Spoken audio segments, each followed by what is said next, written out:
Hello guys, कैसे हैं आप? उम्मीद करते हैं आप सब खैरियत से होंगे, खुश होंगे। देखने जा रहे हैं नेक्स्ट पार्ट, तो करते हैं स्टार्ट।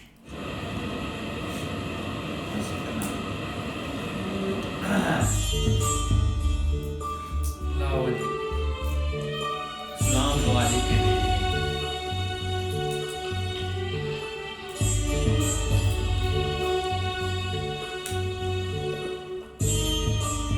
वैशाली,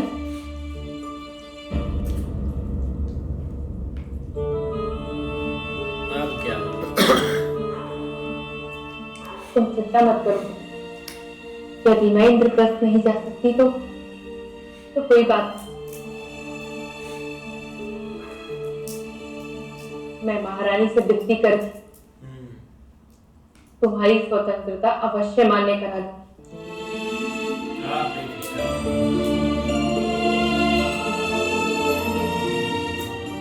शांति, जिस दिन मैं किसी के सामने भीख मांगूंगी, वो दिन मेरे जीवन का अंतिम दिन हो। पर मैं 5 पांडवों की माता हूं। तुम्हें दिया हुआ वचन नहीं तोड़ सकती।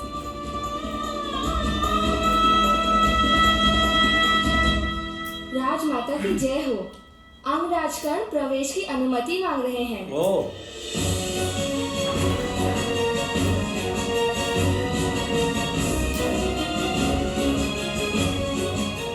अनुमति है।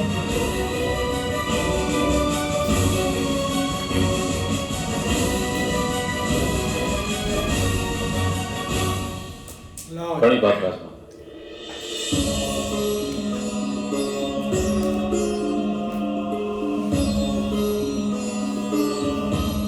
कल्याण हो।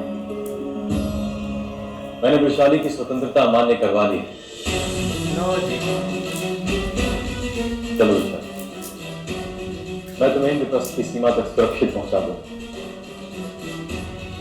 मैं क्षमा कीजिए, किंतु मैं किसी प्रकार चली जाऊंगी। आपको कष्ट करने की कोई आवश्यकता नहीं। क्यों? मेरे चरित्र पर शंका है तुम? नहीं नहीं महाराज, आपके चरित्र पर कोई शंका नहीं, पर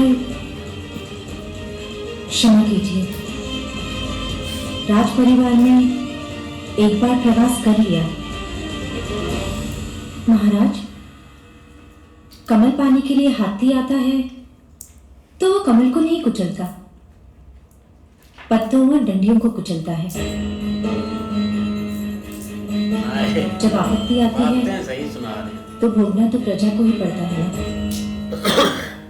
अब मैं राजा नहीं हूं वैशाली। आज मुकुट उतार के आया भाई।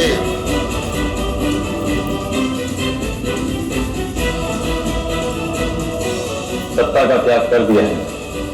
ओए आपको लगा ना शेर। अब मैं भी तुम्हारी भांति एक सामान्य सूत पुत्र हूं। तुम मेरे साथ सुरक्षित चल सकती है। राजमाता से अनुमति दे।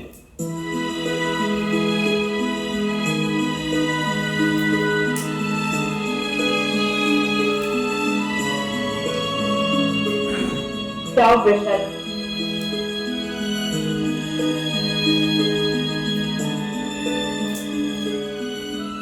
महारथी पर महारथी मेरी ओर से मेरे पुत्रों को ये संदेश पहुंचाने का कष्ट कर पाएंगे आप?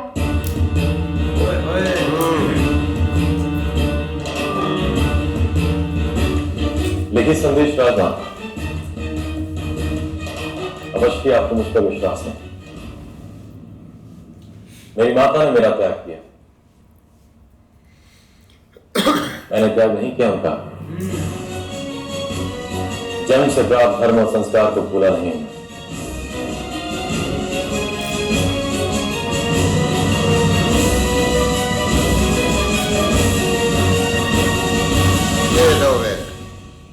शब्दों से संदेश सुनाती हूँ तुम्हें बस कर।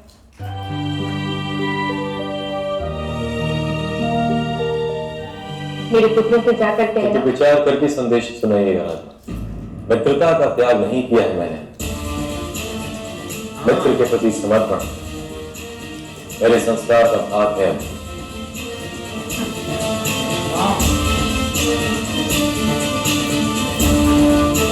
अभी मित्रता नहीं छोड़ी। अच्छा छोड़ देगा तू, चल ये ले मेरे पकड़।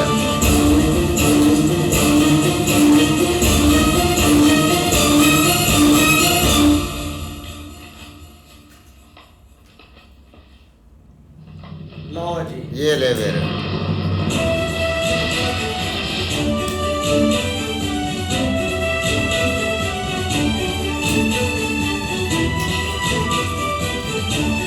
मुझे विश्वास है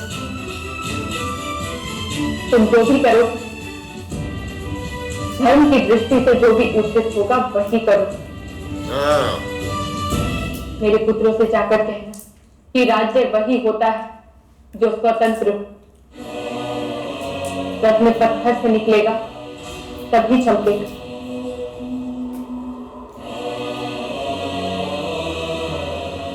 हस्तिनापुर के आश्रय में रहो तो अधर्म के भागी होते रहो। ओए, इसलिए शीघ्र राज्य पर अपनी स्वतंत्र पताका फहराओ। हाँ जल्दी से जल्दी। जब तुम्हारा राज्य स्वतंत्र होगा तभी तुम्हारी माता इंद्रप्रस्थ में प्रवेश करेगी। हाँ ओए, ओए, ओए। क्योंकि इनको मैं नहीं जाने दे रहा।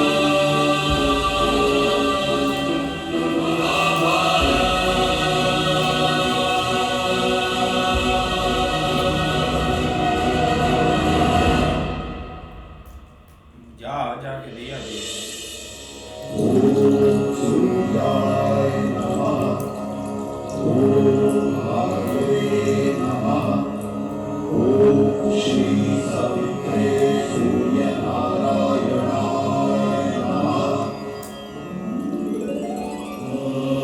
बॉडी देखो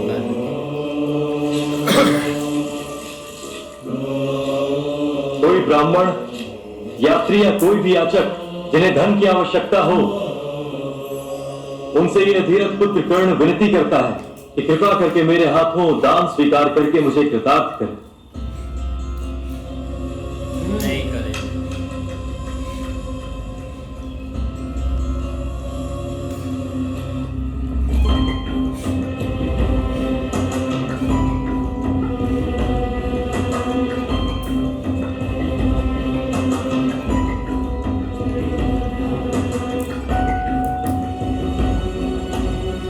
ब्राह्मण देव आज दान स्वीकार नहीं करेंगे।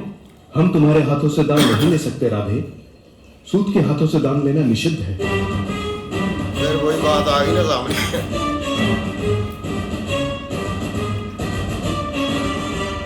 यार ये किंतु लोगों ने कल तो आपने इसी सूत के हाथों दान स्वीकार किया था ब्राह्मण देव।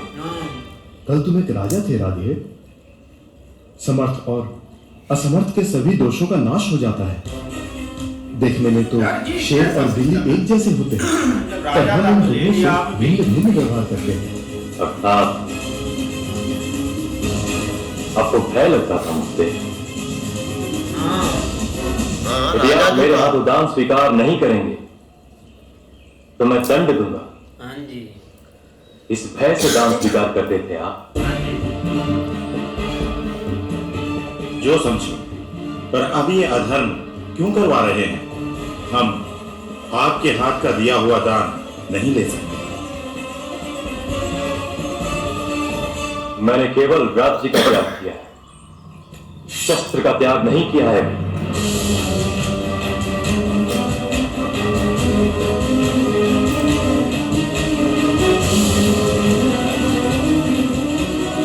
शक्तिशाली तो मैं आज भी हूं।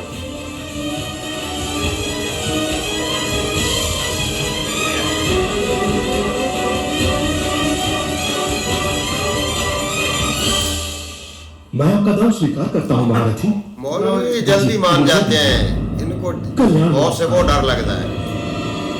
तो डर से किया ना, पता उसको भी लग गया।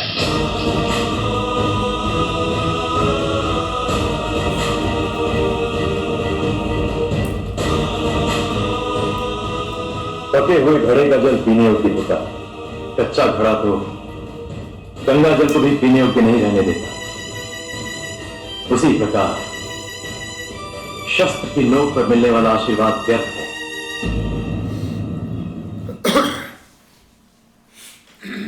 बिल्कुल यार, सही बात की है। लेकिन दूसरी तरफ कुंती जी पहले तो उन्होंने बोला था विरशाली को वो खुद छोड़कर आएंगी, लेकिन उसके बाद कर्ण ने इजाज़त ले लिया कि उनको जाने दिया जाए यहाँ से। लेकिन ये कि जो कुंती जी ने एक मैसेज दिया ना अपने पुत्रों के लिए, वो बहुत अच्छा है भाई। नहीं ऐसे ही है, लेकिन फिर भी ना करण भाई एक बहुत मतलब कि ताकतवर से एक सैनिक है भी, राजा। लेकिन अब ना उसको पता चलेगा कि एक सिस्टम मेरे अंदर है क्या, और मैं क्या कर रहा था, मतलब कि उसको थोड़ा सा महसूस हो रहा है इन चीज़ों के पीछे लगकर। भाई कर्ण ने राज त्याग तो कर दिया, अब वो भाई सूद पुत्र फिर से बन गया। इसीलिए तो वो भाई जो यहाँ पे थे वो उनसे ना दान नहीं ले रहे थे। पर आप ये देखेंगे यार कैसा सिस्टम है कि पहले दान जब राजा थे तब दान लिया, यही था बंदा। अब राज त्याग कर दिया तो अब उसने दूसरे जो है चाकू की नोक पे भी आपको कह दिया उन्होंने, आप तब तो मान गए। सिर्फ डर की वजह से पहले भी लेते थे, ये थोड़ा सा ना अजीब है यार। भाई कुंती जी ने वैशाली से जो वादा किया था ना, वो तो भाई मसला ख़राब हो गया, क्योंकि कुंती जी को वो खुद ही उधर नहीं जाने दे रहे, तो वैशाली को वो कैसे भाई भेजेगी। लेकिन अब भाई उसने एक अपना खत लिखा है अपने बेटों के नाम, तो भाई लेकिन ऊपर से करण जो है वो आ गया है और उसने बोला है कि मैं अगर आप इजाज़त दें तो मैं इसको उधर छोड़ कर आता हूँ। तो उन्होंने लड़की ने बोला, भाई वैशाली ने बोला कि मैं आपके साथ नहीं जाऊँगी। तो उन्होंने बोला कि अब मुझ पर आपको भरोसा नहीं। उन्होंने कहा भरोसे की बात नहीं है, मैं आपके साथ भी नहीं जा सकती क्योंकि आप राजा हैं भाई इधर के। तो उसके बाद भाई कुंती जी ने उनको बोला है कि ये मेरा जो खाता है ना, ये मेरे बेटों को दे देना। तो उसने बोला है आप खाता ना दें, आप वैसे ही बोल दें, मैं उनको जाकर बोल दूंगा। इस तरह भाई कुंती जी ने तो इधर खत जो है ना वो फाड़ दिया गया। लेकिन भाई करण जब जैसे ही भाई इधर आया ना अपना स्नान के लिए, तो तब भाई उसने अपना जो है ना उधर के भाई पंडित जो उनको भाई दान देनी चाहिए, लेकिन उन्होंने भाई इनकार कर दिया कि हम आपके हाथ से नहीं लेंगे। तो उन्होंने कहा पहले तो आप ले लेते थे, तब उन्होंने कहा है कि भाई तब आप अंगराज थे, आप नहीं है गए, हम इसलिए आपसे नहीं लेंगे। तो भाई जैसे उन्होंने इनकार किया, करण ने भाई अपना जो शस्त्र है वो निकाला है गया, तो तब भाई उन्होंने जल्दी हाँ कर दी है। तब भाई करण को भी थोड़ा गुस्सा लगा कि ये डर से ही सब कुछ करते हैं कि वैसे मेरे इनकी नज़रों में मेरी कोई इज्जत नहीं हैगी। तो ज़ाहिर बात है मौलवी मौत को देखकर तो वैसे घबरा जाते हैं। नहीं बिल्कुल ऐसे ही है। लेकिन भाई आप यहाँ से निकलने लगे हैं, आप देखो भाई कब पहुँचते हैं वहाँ। हाँ जी, देखते हैं नेक्स्ट पार्ट में। तब तक के लिए गुड बाय, टेक केयर।